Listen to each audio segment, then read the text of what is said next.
just last year I had the discovery. I was like, oh my God, I'm a witch. Duh, it makes sense. Yeah.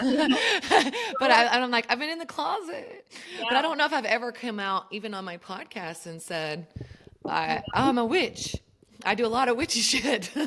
but I don't know if I've ever said those words verbatim, leaned into like the term mystic or stuff like that. But I Yeah. totally identify with both of them. So a little backstory for you guys.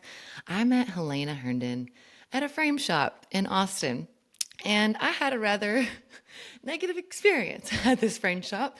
And so I feel like it speaks to life that sometimes we go through shitty shit to find the right people. Because we met at that frame shop, I'm like, that's why I went there. Like that's like the pearl of some of the stuff that I go through that we go through in life.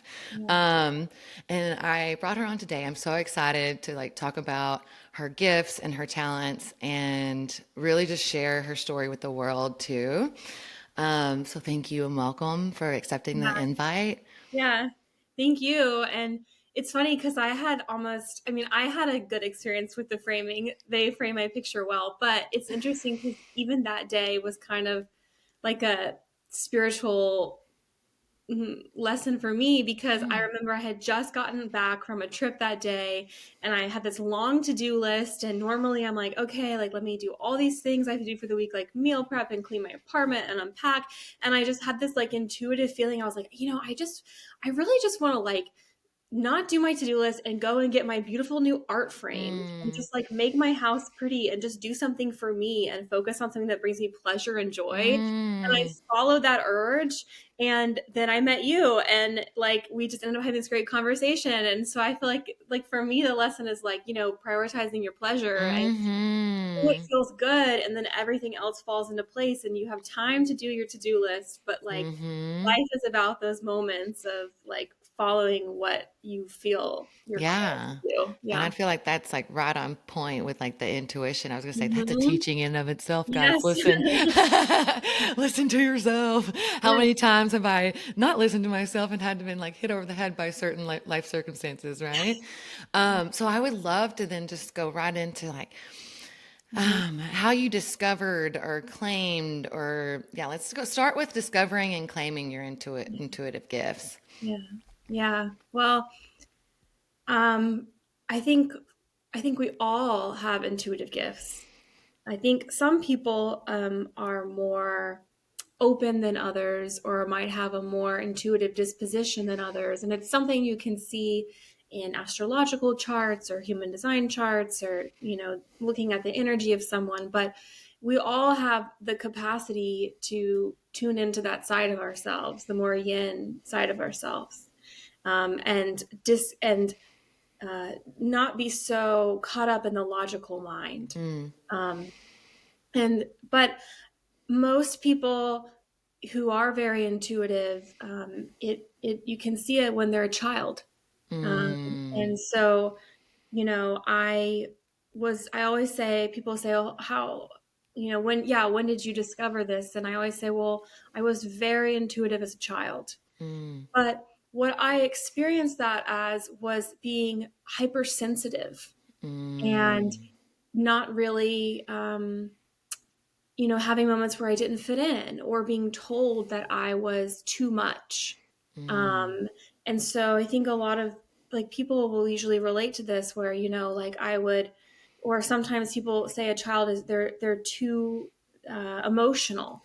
They're so empathetic. They're feeling the energy of everyone around mm, them, mm, or they mm, cry too much, or they just have these feelings and they're telling adults that something's wrong or that they don't want to do something and it feels like the adults aren't listening to them. mm, um, and I also experienced, for me personally, like I feel, now that I'm standing in my power, I feel so powerful. But as a child, I think a lot of the adults in my life sensed how powerful I was and they wanted to protect me from the world or protect me from people who would be afraid of that. And so they sort of shut it down and told me mm, to keep things to myself or to be mm, smaller.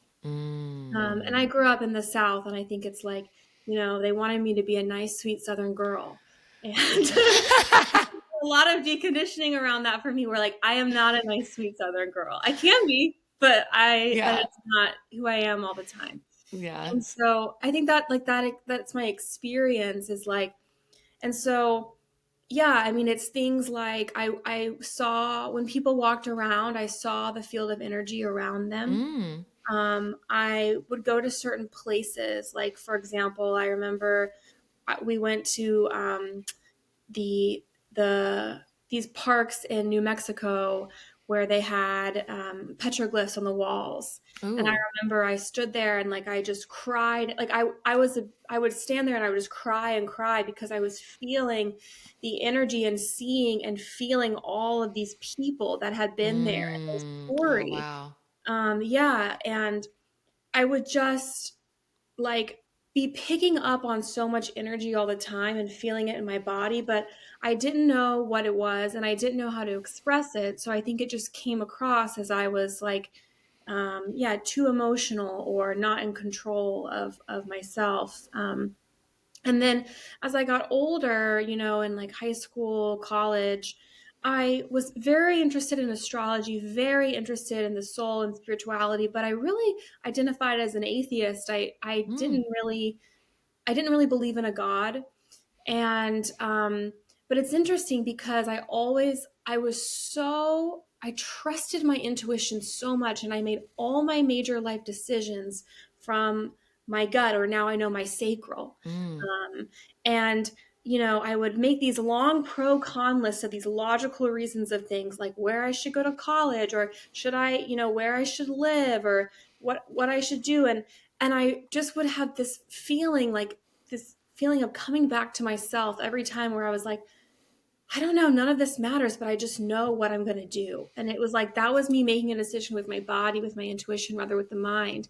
And I had so much trust that I was always right. And I just would see evidence. I'd be like, I'm always right when I trust myself like that. I'm never wrong. And then when things would happen, like eclipses or major energetic events, I didn't even understand what that was at the time, but I knew I could feel the collective energy around me heightened and so Mm. strong. I knew something was going on. And so now I have the language and the teachings, and the Mm. knowledge to understand what all of this is and how to use it in an empowering way, and how to have energetic boundaries and how to serve others Mm. and grow in myself. But all those years, I didn't have any of that. And so I just was feeling so much.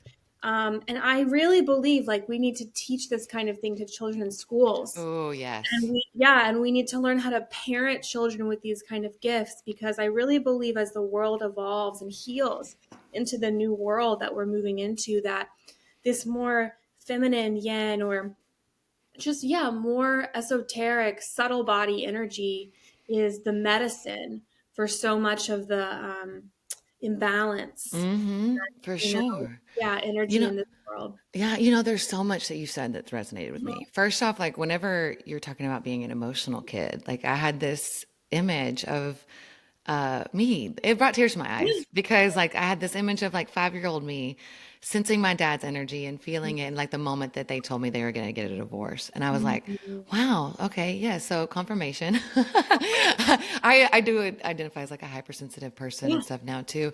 So it's interesting, those things. And I totally agree with you about like teaching the kids and to not stifle those emotions, because I feel like whenever that emotion doesn't have the movement or expression, it gets stuck or stored in the body. And then I feel like that's what also leads to a lot of imbalances, diseases of the mind, or eases of the body, and stuff like that as well. I've seen it manifest in my life. And then, I believe that a lot of the unexpressed anger with my dad, or expressions and stuff, also probably contributed to his liver cancer. And Mm. so I don't know, I Mhm. just resonated with it on so many levels. And you said something about energetic boundaries too. Mhm. So I will definitely want to touch on that at some point. But so at what point though in your life did you start to grow the intuitive gifts, or like, okay, or like have that or aha moment that I'm Oh, like, okay, you know what I mean about the, mhm. Yeah. Yeah. So I I was studying, I was really intrigued in these different systems, astrology. I was starting to hear about human design, and I had done a yoga training. I had studied Buddhism, Taoism, like all these. I was always studying. I Yeah. remember I would spend like Friday and Saturday nights in college. Like I went out, I went out, but I would also spend hours alone in my apartment skipping class and reading these books. And um I it was I think 2019, and I have a best childhood friend. And she was always telling me about this friend she had who was an Akashic Records reader. Mm, And I was like, "Oh, I want to try that." But I was a skeptic. Like I yeah. was like, I really wasn't I didn't just want to go to anyone and pay money. And I'm really like, I really believe in science. And I was like, astrology feels real to me because planets are real. It feels like a concrete thing that we can track the planets' transits. But something about like seeing a psychic just seems like, what? Like anyone can be a psychic. It's not grounded. I don't. Mm, And so I was looking for a really good astrologist to give me a really good life reading. And I went down this rabbit hole of kind of, I asked my friend who was my friend's friend who was an Akashic Records reader. And it was one of those things where I had this email chain, like 10 people on this email chain kept referring to me and referring to me to someone. And then finally I found someone who now is one of my teachers, who is phenomenal, like a master teacher. And we did mm. this astrology reading, but she is also a psychic. And in the reading, she like did a little bit of a psychic reading. And I remember I was like, oh, well, let's skip this part because this isn't what I'm paying for. And then we ended up like, we kept doing sessions together and we would do these meditations. And she was like, Helena, when you meditate, you go really deep. Like most people don't have these visualizations and Mm, they don't drop in like the way that you're doing. And she's like, I teach this class for intuitives, like psychics in training, and I'd like to invite you to take the class. And I was like, oh, no, no, no, no, I'm not doing that. Like I was very resistant. And it honestly was 2 years later. I was living in Austin and I had really plugged into another really spiritual community in my a group of friends who changed my life. And I felt more open and something just came over me. And I was like, I'm going to take that class just for fun, just for fun. Like mm. I don't have an outcome. I'm just curious, like what it would be like. And I took one class with her and I realized, oh my God, like this is me. I am one of these people. I don't even I prefer to use the word intuitive, but Mm-hmm. I'm psychic or whatever. And I ended up studying with this teacher and doing other trainings around it for about a year and a half. And then I came out as a psychic. And I remember I posted this story on my Instagram and I was like, I'm like, because you really want to practice with as many people as possible, give me readings. And I was like, I'm studying as a psychic to practice my gifts. And like, if anyone wants to do like a 15-minute reading, I think I charge like $15. Like I was like afraid to charge money. I was like, who would pay money for this? And I was blown away. I had so many people respond, people that I Mm. hadn't talked to in years that followed me.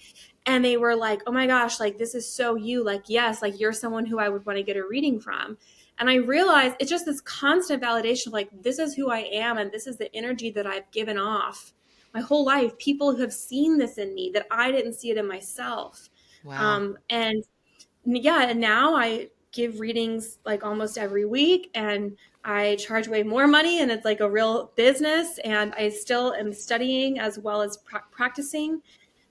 But yeah, I mean, I was in denial. Like I was resistant. And I think the thing that people are always like, well, what do you mean? Like how did you figure it out? Like the experience is it's not about learning new things or learning how to read people or learning um like how to do it, how to be a psychic. It's it's a deconditioning process of the fact that as a child I had these gifts. As I grew up and was in survival mode and was conditioned to Mm, hold things, I built layers of distrust in myself. And so mm. returning to your power as an intuitive is about saying, the thoughts in my head that I think I can't trust and are intrusive thoughts and are silly and are invalid are actually the truth. Mm. Those are the things I should be listening to. And I truly thought, up until a couple of years ago, that everyone was walking around with the same perspective that I was about seeing everyone else's energy and picking up on everything. I thought everyone was. And so for me, it's been this realization of like, no, Helena, you're not normal. Not everyone sees the energy around everyone else. Not everyone can tell what you're about to say. And you're making a lot of assumptions about the way you relate to people in the world that's actually hurting Mm. you and depleting you, because you're just assuming everyone else is operating in this intuitive way that you are, and they're not. And so it's more about learning how to relate to others in the world as a unique energetic being, and how you're going to fit in with your gifts, and just like we talked about, and have energetic boundaries to protect yourself, because you can be Mm-hmm. so sensitive and vulnerable, and so that you're empowered rather than like overwhelmed all the time. Yeah. I mean, even in this in this podcast and everything, I find myself, so I have some questions like, oh, she's answering that one. Oh, No, so that's why it's kind of funny.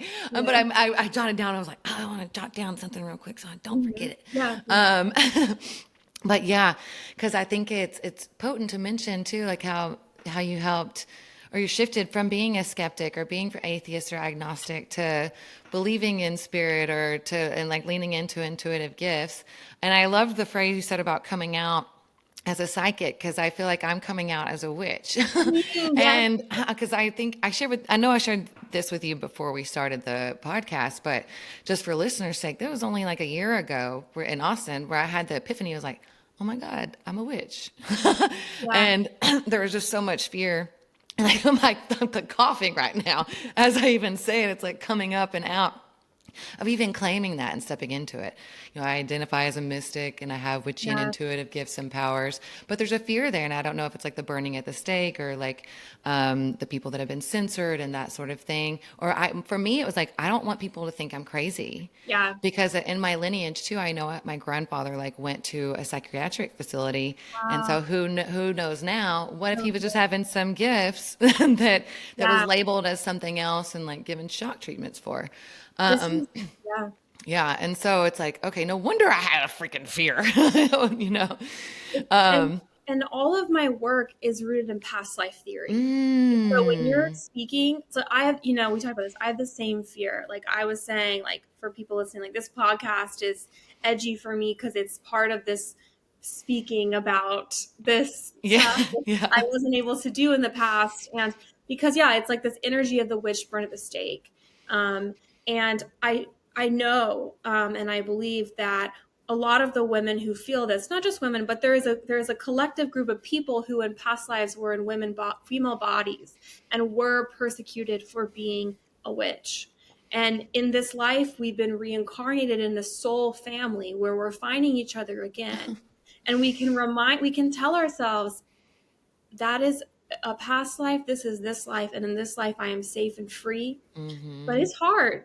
Mm-hmm. There's definitely those. And Yes. and of course, like there are some parts of the world where it's not safe. So it Mm-hmm. is also picking up on that collective fear. Mm-hmm. Um, Thank you for acknowledging yeah. that too. Mhm. I'd love to speak into the energetic boundaries. It's only recently that I have started working with someone who's like kind of helping me craft energetic boundaries because I was feeling so much anxiety and overwhelm, but it didn't feel like it was all mine. And so I would love to speak into or ask you about like how do you establish those energetic boundaries for yourself or something in that realm.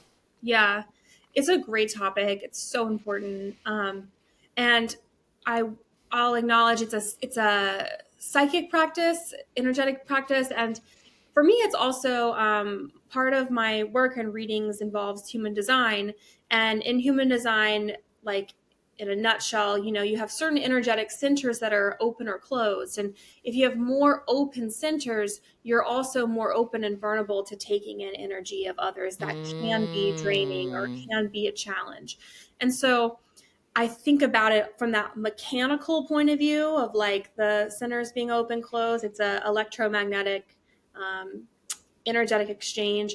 And I think of it from the subtle body, the more mystical, energetic side. Mm-hmm. And so when you are a sensitive, empathetic, open, intuitive person, or if you have a lot of open centers, a yin energy in the chart, you're, it is, I think, I would say it is objectively more difficult for you to move through the world because you Mm. are so open to picking up energy of people around you.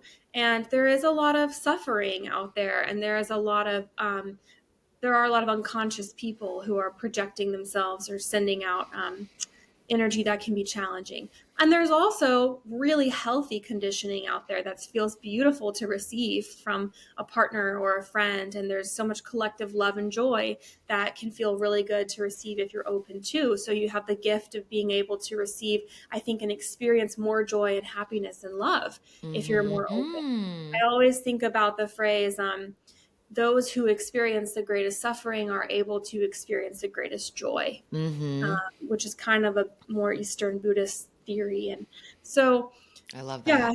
yeah. So when it comes to it, it's like, okay, um, you know, there's a lot of practices around it. It's like it's energy hygiene. Like we take a shower every day, hopefully, and in the summer in Texas, I might take one 2 or 3 times a day, Me depending on too. yeah. And so it's like you want to do the same thing for your energy. Mm. And so there's so many ways, it's like picking practices that resonate for you that you'll actually do. And so first of all, I mean, I'm a water sign, a Scorpio, but all of us, when we return to being submerged in water, it's like we're going back to the womb. Mm. And so it's really healing when you're in taking a shower, if you're taking a bath, if you're swimming in natural water, to imagine that the energy is just like being washed off Mm. you of everyone that you've come in contact with. Even if it's someone who's a wonderful person and makes you happy, you need to return back to your energy. And so also there's a lot of energy we hold in our hair. And so most women aren't going to wash their hair every day, but like I like to spray Mm. maybe some sage or like some kind of apothecary, like natural something in my hair to kind of cleanse it out. It's about the ritual. I wear a lot of black tourmaline jewelry. Mm. Down, I've got a little one here, but that's called empath's raincoat, Mm. and it's like, or the umbrella of the empath, and it's kind of like there's different stones that can protect you Ooh, that way. I really like that. Um, I love that you know, phrase. Umbrella earthing for the empath. Oh. yeah, earthing, like putting your bare feet on the earth to reground, to connect to the earth's core. Or just I love to go to Barton Springs or when I'm at the beach and like lay face down in like a star shape, like hugging the ground, and just like let all of my shit just like melt Mm. into the earth and give it back to Mother Earth. Like let her take it. Um, I mean, I could go on and on, but there's just these different practices that should be a part of our daily hygiene, our daily routine. Um, and then, truly, ultimately, when you're in a process of deconditioning, healing, coming home to really who you really are, what you have to realize is that you cannot have people in your life who are Mm. draining to your energy or who take from you. And sometimes that's a season, but ultimately, I think what we realize is that certain people just don't last. And Mm. it can be painful, and we like feel that and acknowledge that. But I've just noticed like a lot of the people that have exited my life in the last couple of years are people who were not healthy emotionally. And I always felt like when I was around them, I was walking on eggshells. I like didn't want to upset them or I didn't want to upset myself. I couldn't have a mature like Mm. conversation about conflict, and they're not in my life anymore. And I'm like, well, like that's, I feel I need to be around people where I feel like my energy is kept to myself, like Mm-hmm. protected, Yeah, protected, respected, Yeah. and yeah. I mean, that's been a harder one for me. So, I mean, it takes definitely a level of discernment, but and because I love, you know, some of the past memories that I have with certain people, but I Yeah. know Yeah. ultimately it's for my highest good that we're not in contact today. I still love them, but I can love them from afar. And Yes. then, even like I noticed, I was like, okay, why there's like a certain sense of like either negativity or just like a kind of Yeah. sense around someone recently. And I had to express, I'm like, I have to be very conscious about either what we're going to be communicating or talking about. Like, I Yeah. only want to absorb or hear certain things. Like, I believe our words are spells. So I'm like, I Yeah. don't want to absorb that. I'm like, nope, nothing in that in my sphere, especially about money or all those things. I'm like, I Totally. don't want to hear about your money problems. I love you. I'll Yeah. help you when I can. but if that's all you've got to talk about, it's a no for me. Yeah. And I understand too that there are a lot of people suffering in that space too. I've had my own moments of insecurity or doubt. I'm like, I'm getting ready to go all in on like all my story doula weight, and offerings. And so it's like, yes, but I'm like, I don't need anything to amplify my own, like as Yeah. I'm continuing to build like my trust and my faith. And so yeah, that's a powerful one. And so I appreciate you speaking into that one too. Yeah. Um, I'd love to, like, what does reading even look like with you? Like, Well, yeah. Thanks for asking. So my company is called Intuitive Insights, mm, and I think of myself. It's funny. If anyone knows human design, they'll resonate with this. But I have a completely open G center, which is the center of identity. And mm, people who have that open G often like struggle to. The conditioning is they think they need to figure out who they are, and they need to label themselves with a certain job title or a certain career, or like they have to have their elevator pitch set. And the reality is, it will never you'll never be able to do that because you can be so many things and you're constantly mm, changing. And I also have a channel of mutation, so I'm constantly evolving. And so what my response to that is, yeah, the business is called Intuitive Insights, and some people call me a reader, some people have called it counseling, some people have say it's a teacher or a guide, whatever. I think of myself as a consultant.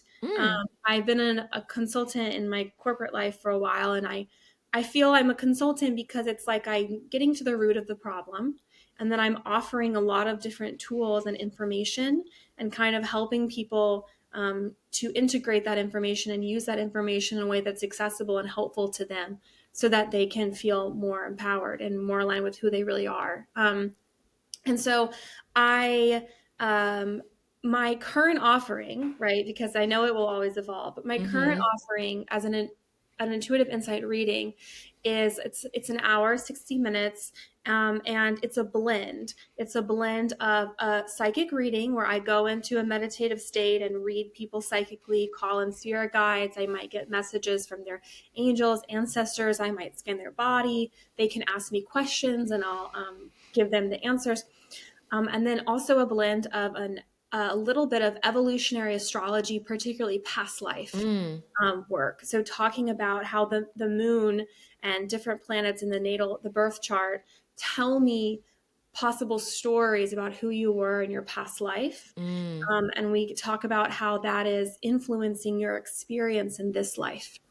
Ooh. Yeah, I'm really into it. And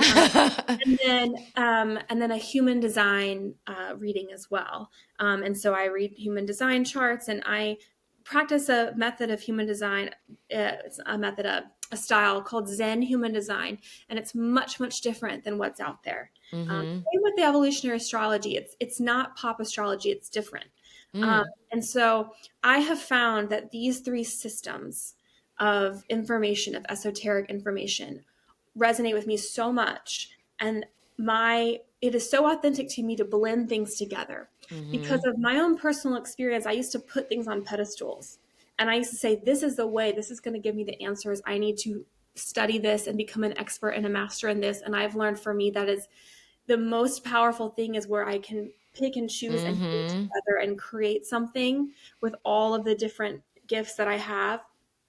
And so that's my favorite kind of reading to do. I shouldn't say my favorite, but the what I offer right now. And I also will do just a psychic reading for some people. Some people are like, I just have questions. I just want to talk to you for an hour, and you sit there and you channel and you tell me like what you're getting, and I'm happy to do that too. And those can be super powerful. Um, yeah, and then I also I identify as a sexual psychic. So a lot of psychics, they get their power from the solar plexus, the third eye, and I'm very connected to those, but I get most I channel I my gifts come from a place of the sacral, from the Mm, sexual energy center. And so I found that um, a lot of clients who I attract are people who are on a place of exploration with healing, or stepping into their power and their sexual energy. And mm-hmm. so I do a lot of guidance and coaching. And I hate the word coaching because I don't feel I like. do too. Like that, there's a certain where there's just the word coaching. Yeah. And someone said to me once, they were like, a coach holds people accountable. And I don't do that. Like, I'm not going to text you 2 weeks later and be like, did you do those things? Mm-hmm. Like, I don't really care. Like, that's up to you. So that's why I keep coming back to like consultant, reader. Mm-hmm. But yeah, it's like a teacher. I teach a lot about the healthy Mm-hmm. sacral energy. And that almost always sort of comes up somehow in the reading, because I feel that's a big part of the direction of where my work is headed as a focus point. Beautiful. Yeah. Hmm. Yeah, no, I can't wait to book a reading with you.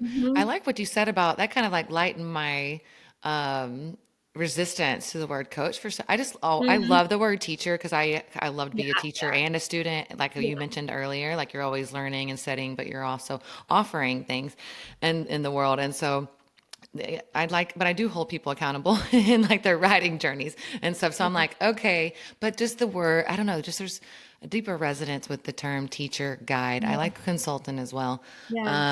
But yeah, so I'm curious, do you have a certain ritual or anything that you do before going into a session? Does that look different, day to day, or if you have a certain like practice that gets you in that like state, I guess, to be able Yeah. to offer? It's a good question.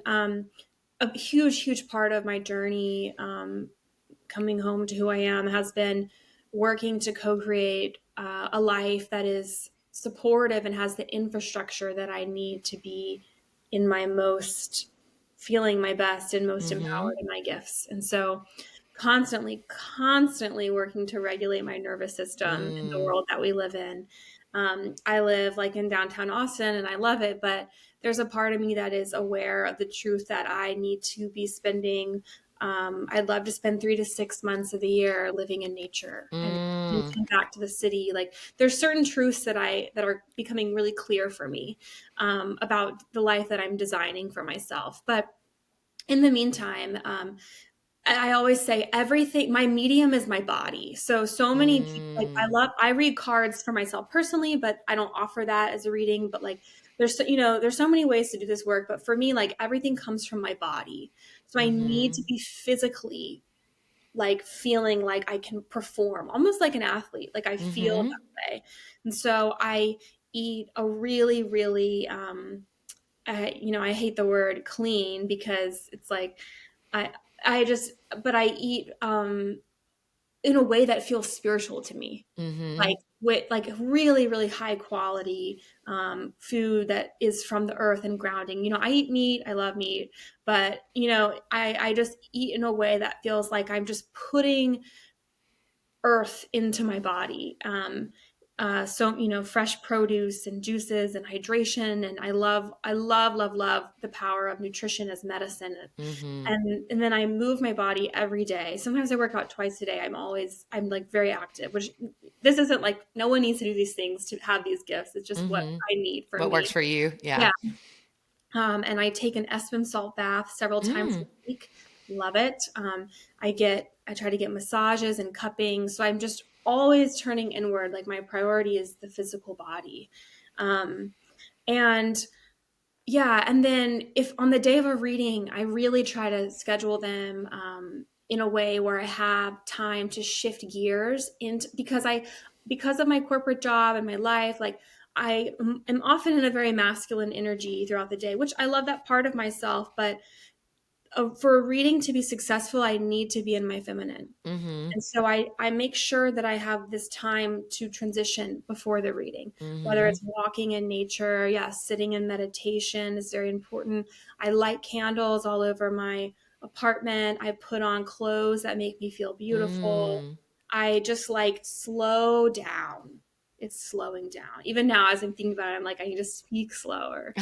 And I might make some cacao or something, Mm. and then I shift my energetic body so I'm in a place of receptivity in the sacral, Mm. so I can begin to receive what my guides, what the angels, and they are leading the reading, because Mm. I'm just listening and intuiting of what needs to be said next and where we're going to go next. Like I am a witness to that. Mm. Um, Beautiful. yeah.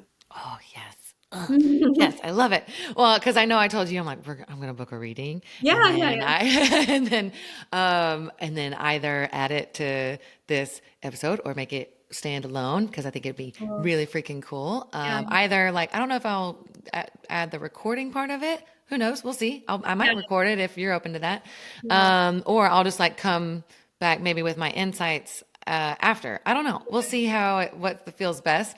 But I'm curious if there are any everyday practices besides or in addition to what you just mentioned to like prep for a session, like if someone wants to grow their intuition Mhm. or if they're just getting started on the journey, like where's a good place to start? It's a good question. So I really struggle with sleep, but I Mm, would offer to start, if you are a big dreamer, to mm-hmm, keep a dream journal and start noticing what you're dreaming. Um, mm, I feel hypocritical saying that because I take a lot of sleeping meds a lot of nights, so I don't dream. But I know, I mean, that is something that is a great place to start. And then another thing I'll offer is, uh, I trained in Vipassana meditation, which is mm, what most people are.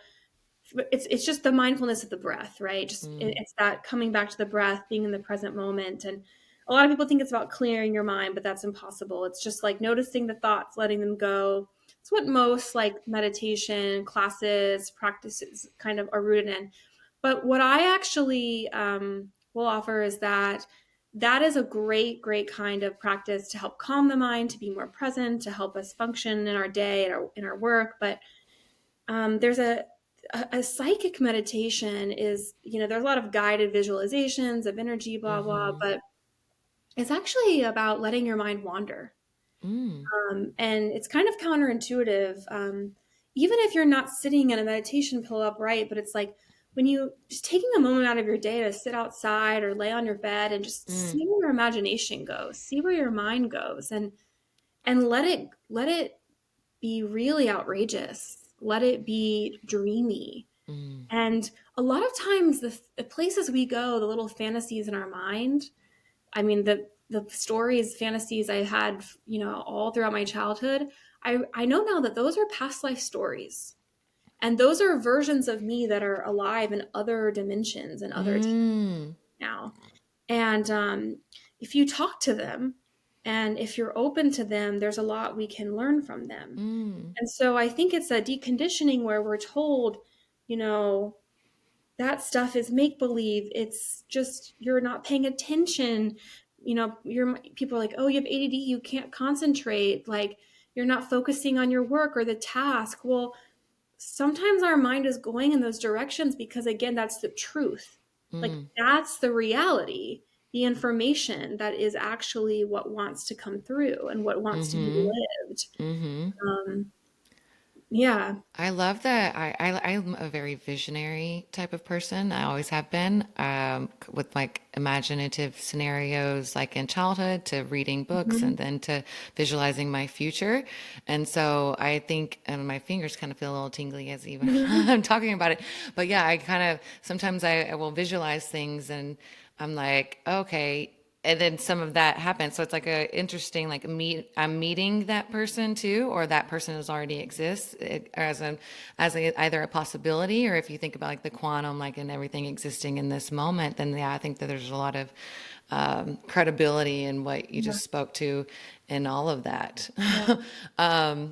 And yeah, and just I actually was chatting with someone, was it yesterday? Yeah, I think yesterday, about how I think that maybe people that are neurodivergent or ADHD or autistic or something, and I've taken a quiz and it said I exhibit characteristics slightly above the average for autism and then like ADHD. I think that maybe that is also a superpower where you're Totally. tuned in and tapped into certain things or able to see like certain patterns or be synchronicities and see it as a gift versus like a label or some kind of diagnosis to completely identify with.